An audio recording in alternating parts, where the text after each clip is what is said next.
começar a apresentação da prova final da disciplina de AHC. Os assuntos que o professor pediu: as leis Gestalt, avaliação preditiva e avaliação heurística. Eu fiz um slide para falar um pouco sobre essas três. Então, a lei Gestalt, ela é o princípio básico da Gestalt, como o todo é maior que a soma das suas partes. Então, A mais B não é simplesmente AB, mas sim um terceiro elemento, C, que possui características próprias. Então, a Gestalt é um inteiro que é interpretado de maneira diferente do que a soma das suas partes. Então, a Gestalt ela possui 8 leis: semelhança, proximidade, continuidade, pregnância, fechamento e unificação, figura fundo, região comum e simetria. Então, eu falei aqui sobre algumas. Então, as leis de Gestalt, como vocês podem ver aqui, essa bolinha, dá para dizer que estamos vendo um pequeno círculo. E na segunda imagem, vemos vários pequenos círculos ou um quadrado. E podemos ver um quadrado ou vários pequenos círculos. Provavelmente, você vai estar vendo um quadrado. Isso é porque nosso cérebro, ele percebe a imagem como um todo, como eu falei da Gestalt, ele percebe a imagem como um todo e não como elemento individual. A primeira lei é a lei da semelhança. Objetos similares se agrupam entre si. Então, a lei da semelhança, ela percebe como nosso cérebro procura automaticamente uma forma de organizar os elementos, de simplificar. Além do quadrado, também podemos ver as linhas, por causa da diferença de tamanho, né? Que podemos ver um quadrado e assim na vertical umas linhas, as bolas grandes e as menores.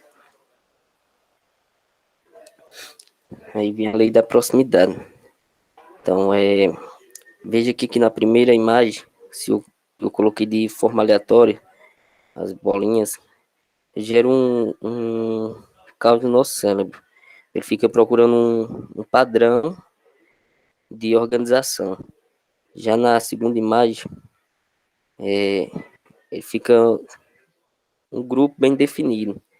E o cérebro ele consegue ver com mais facilidade. Então aqui na lei da proximidade a gente pode ver aqui também com palavras e letras.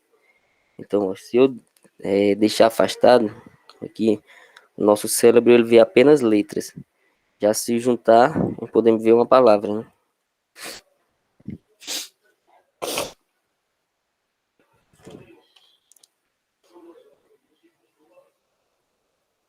Então aqui aí, pulando para a lei da continuidade, já na lei da continuidade, nosso cérebro ele tenta achar a lógica de organização de forma involuntária. Então, nesse caso, ele fará de tudo para identificar linhas retas ou curvas.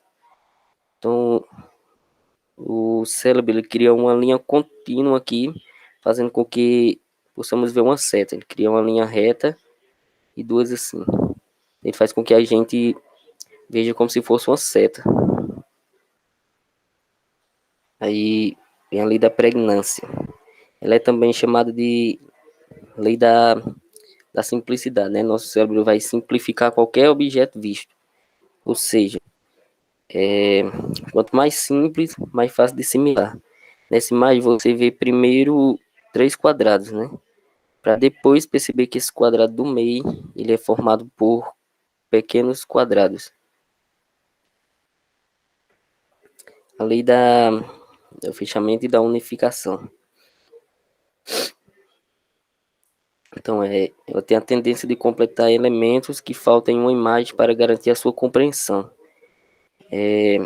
Veja como claramente vemos um quadrado e um círculo. Mesmo faltando partes, a gente poderia identificar facilmente e que ele se completa com Esses espaços faltando, eles se completam um quadrado e aqui um círculo. A lei da figura e fundo. Tem a tendência que o nosso cérebro tem de separar as imagens em figura e fundo.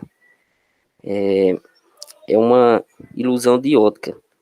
Ela é reconhecida por usar espaços negativos.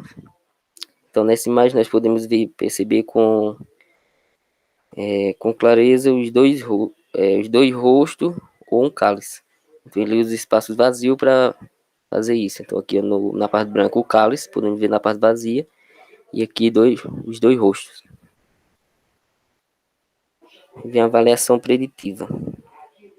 A avaliação preditiva, ela avalia de forma preditiva, significa tomar como referência dados do passado e do presente, para, a partir deles, formular prognósticos.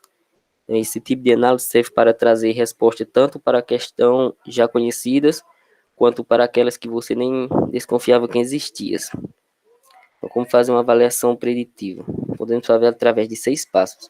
O primeiro, definir objetos. Então, para definir os objetos é preciso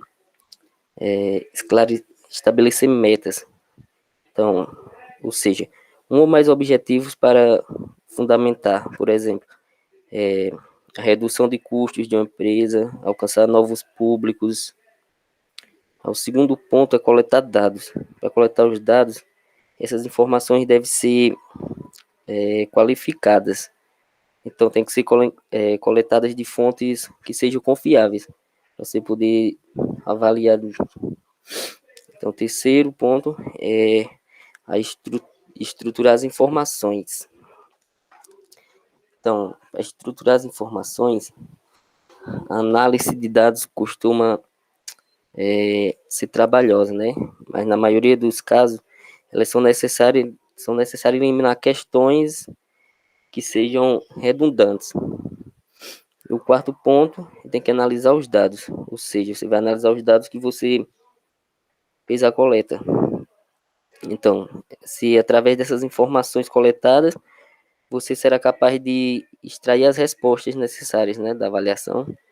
O quinto ponto é criar um modelo. Então, digamos que você queira saber se investir em treinamento vai ajudar na sua empresa ou analisar, pode ajudar através dela, você será capaz de criar os modelos, né? E o sexto ponto é aperfeiçoar o processo, né? Então, para você aperfeiçoar o processo, a análise preditiva, ela precisa ser constantemente aperfeiçoada. Então, os dados que servem hoje, amanhã já pode estar é, obsolentos, né? Já pode estar de forma atrasada já.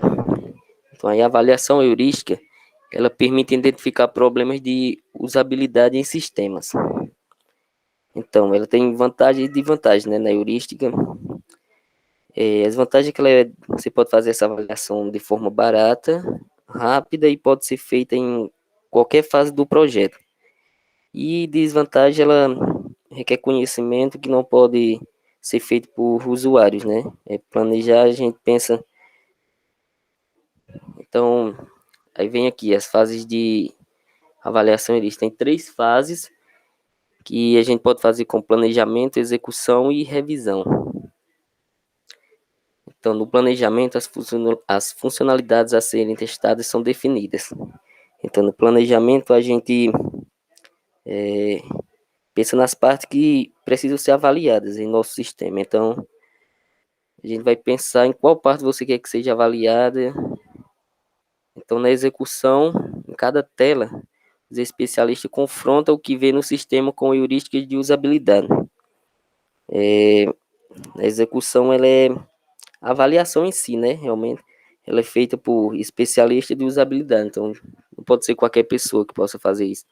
Então, tem que ser uma pessoa que tenha conhecimento na área para fazer essa avaliação de usabilidade. E por último, o processo. No caso, feito por 3 a 5 especialistas. Cada especialista, com uma lista de heurísticas, avalia individualmente. Então, é processo de revisão, né? De compilar os resultados. Então, é isso aí, professor.